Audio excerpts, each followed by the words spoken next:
Hi all, welcome to football arena. ബ്രസീലിനെയും നെയ്മറെയും വില കുറച്ച് കാണുന്ന തരത്തിലുള്ള ഒരു പ്രസ്താവനയാണ് കഴിഞ്ഞ ദിവസം ജാപ്പനീസ് താരമായ കെൻഡോ ഷിയോഗൈ നടത്തിയിട്ടുള്ളത്.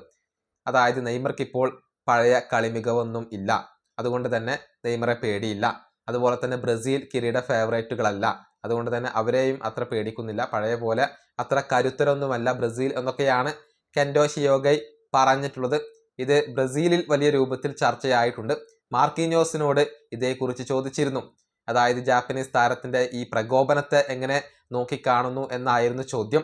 ഇതൊരു മോട്ടിവേഷൻ ആയിക്കൊണ്ടാണ് തങ്ങൾ പരിഗണിക്കുന്നത് എന്നാണ് മാർക്കീഞ്ഞോസ് നൽകിയിട്ടുള്ള ഒരു മറുപടി. അദ്ദേഹത്തിന്റെ വാക്കുകൾ ഇങ്ങനെയാണ്: ഞങ്ങൾ ആ സംസാരം കേട്ടിട്ടുണ്ട്. അവർ അങ്ങനെ സംസാരിച്ചു കൊണ്ടിരിക്കുന്നത് നല്ലതാണ് എന്നാണ് എൻ്റെ അഭിപ്രായം.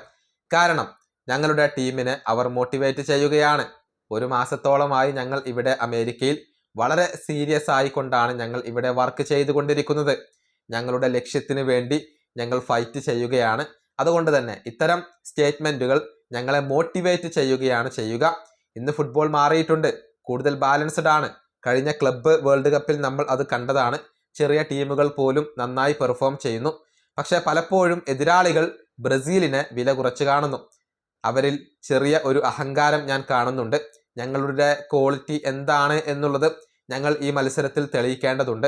അർഹിച്ച വിജയം നേടാൻ വേണ്ടി ഞങ്ങൾ പരമാവധി ഈ മത്സരത്തിൽ ഫൈറ്റ് ചെയ്യും. ഇതാണ് മാർക്കീഞ്ഞോസ് പറഞ്ഞിട്ടുള്ളത്. ഇത്തരം പ്രകോപനങ്ങൾ തങ്ങളെ മോട്ടിവേറ്റ് ചെയ്യുകയാണ്, പ്രചോദിപ്പിക്കുകയാണ് ചെയ്യുക എന്നാണ് മാർക്കീഞ്ഞോസ് ഇപ്പോൾ വ്യക്തമാക്കിയിട്ടുള്ളത്. ഏതായാലും മത്സരത്തിന്റെ സ്റ്റാർട്ടിംഗ് 11-ൽ ഇന്ന് മാർക്കീഞ്ഞോസ് ഉണ്ടാകും. കഴിഞ്ഞ മത്സരത്തിലെ അതേ 11 തന്നെ പരീക്ഷിക്കാനാണ് കാർലോ ആഞ്ചലോട്ടി തീരുമാനിച്ചിട്ടുള്ളത്. മത്സരത്തിന്റെ രണ്ടാം പകുതിയിലായിരിക്കും നെയ്മർ ജൂനിയർ സബ്സ്റ്റിറ്റ്യൂട്ട് റോളിൽ കളിക്കളത്തിലേക്ക് വരിക. ഈ വീഡിയോ അവസാനിപ്പിക്കുന്നു. അടുത്തൊരു വീണ്ടും കാണാം.